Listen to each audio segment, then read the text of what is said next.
지금 이 프로그램을 보시면서 시청자 여러분에서 상당히 충격을 받은 분이 혹 계실런지 모르겠습니다만은 이 코스모스호가 우리나라에 떨어질 수 있는 가능성은 아까도 말씀드렸습니다만은 37,000분의 1입니다. 내일 불시에 전국적으로 실시되는 이 민방위 훈련에서도 만약에 있을지도 모르는 이 37,000분의 1의 가능성에 대한 훈련입니다. 전부 다 참가를 해야 될 줄 믿습니다. 네. MBC 뉴스센터 이제 다음 순서입니다. 소개해 주시죠. 예. 시청자 여러분들께서는요, 미국에서 14살밖에 되지 않은 소년 3명이 서로 합심을 해가지고요, 컴퓨터 회사를 만들었다든지, 또 아니면 국민학교 5학년밖에 되지 않은 학생이 비디오 게임 프로그램을 만들어서 그것을 무려 20만 불에 팔았다라는 외신 보도를 들으시고 참 놀라신 적이 있으실 겁니다. 그런데 이제는 이것이 미국이나 우리나라도요. 외국 얘기가 아니죠. 네. 우리나라에서도 소형 컴퓨터를 사용해서 한글 처리 시스템, 다시 말해서 이 한글 워드 프로세서를 만들어서 전문가들을 깜짝 놀라게 한 소년 17살입니다. 최근 정부의 과학당국에서도 이 소년이 만든 이 한글 처리 시스템, 한글 워드 프로세서에 대해서 관심을 나타내고 있습니다. 네, 그런데 이 소년이 아주 대단해요. 컴퓨터 공부를 혼자 했다고 네, 그럽니다. 독학이죠. 예, 지금은 소형 컴퓨터 소프트웨어 부분에서는요, 첫 손에 꼽힐 정도의 실력을 갖고 있다고 그러는데요. 김수봉 기자가 이 소년을 만나봤습니다.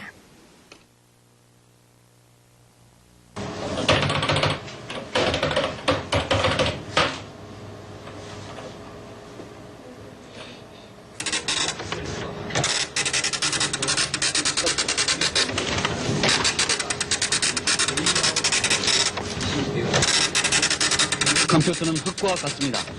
사람이 만들기에 따라 컴퓨터는 우주선이 되어 하늘로 날아가고 컴퓨터는 로봇가 되어 사람의 심부름꾼이 되어줍니다. 아이가 흙을 만지듯 소년이 컴퓨터를 다룹니다. 올해 나이 17살의 박현철 군. 이 소년이 바로 소형 컴퓨터 한글 처리 시스템을 개발했습니다.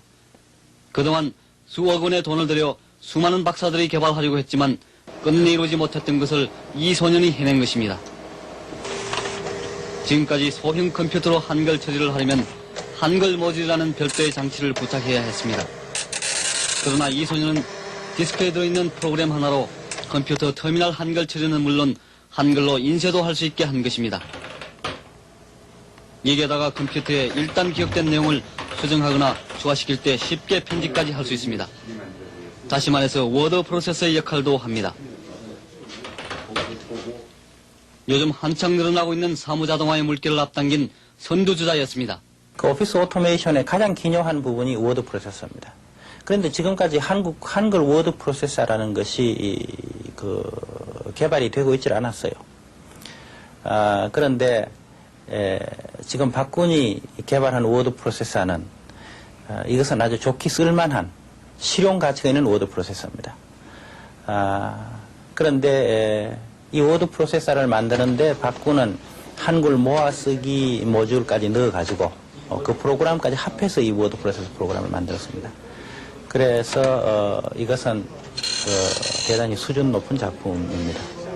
그리고 박군은 이것에 대해서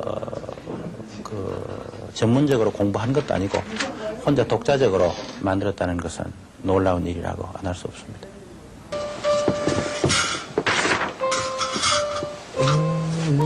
유난히 무엇인가 뜯고 조립하기를 좋아했던 소년이 처음 컴퓨터에 관심을 가졌던 것은 중학교 3학년 때 복잡한 컴퓨터 회로판의 납땜을 해보고자 하는 욕망에서 시작됐습니다.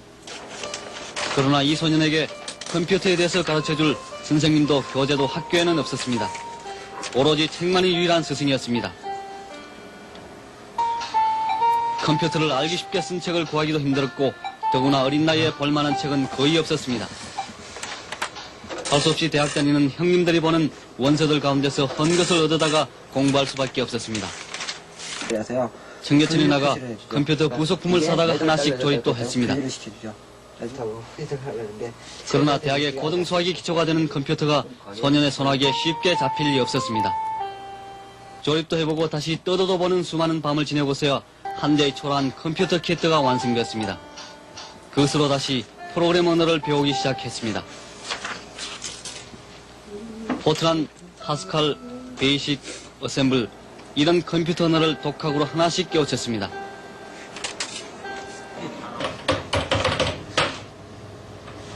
소년이 첫 번째 개가를 올린 것은 우리나라 최초의 컴퓨터 점이었습니다. 컴퓨터에 몰두한 지 불과 1년 만인 고등학교 1학년 때 2주일 정도 걸려 만든 것입니다.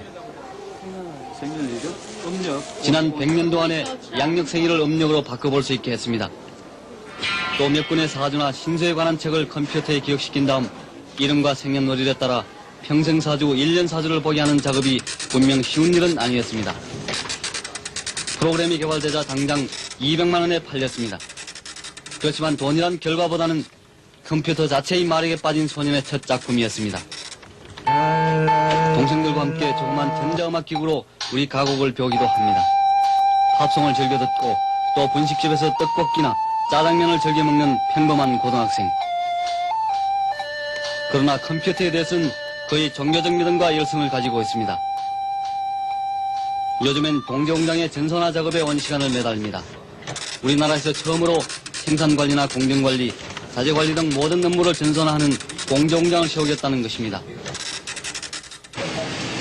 이렇게 전선화가 이루어질 때 공제공장의 생산 원가를 줄일 수 있어 그만큼 수출도 늘어나게 될 것이라는 게 소년의 욕심입니다. 욕심장인 소년도 학교에 가선 친구들에게 자신의 컴퓨터 지식을 가르쳐주기에 열심입니다. 결국 컴퓨터라는 것은 어떠한 것이라고 생각합니까? 하나의 도구라고 생각하고 있습니다. 무엇을 위한 도구? 사람이 살아가는 데 있어서요, 생활을 좀 더 편리하게 하기 위한 도구라고 생각하고 있습니다. 그럼 끝으로 말이죠. 네. 현철군의 앞으로의 계획이랄까, 꿈은 어떤 것입니까? 지금 미국 같은 경우는요, 19살에 사장이 된 마이크로소프트라는 회사가 있고요. 그 다음에 22살 때 애플 컴퓨터 회사 사장이 된 경우도 있고요. 그 다음에 일본 같은 경우는 20살에 사장된 경우가 지금 있거든요. 그러면 저도 내년쯤에서는 컴퓨터를 전문하는 회사를 설립했으면 하는 게 제 소망입니다.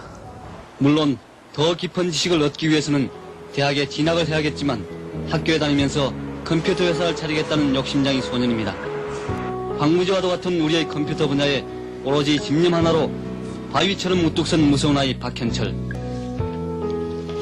전자혁명 시대에 접어든 우리는 바로 이런 의욕의 젊은이들을 갈망하고 있는 것입니다.